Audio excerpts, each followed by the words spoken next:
सच आखा मेरी तां औकात नहीं कि जिन्ना कीता देवां तैनू मोड़ के।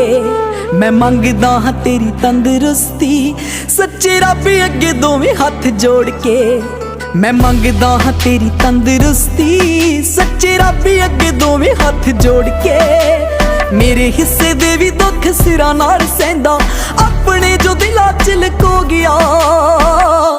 बापू तेरे करके मैं पैरां ते खलो गया। तू सैकलां ते कट्टी ते मैं गड्डी जोगा हो गया।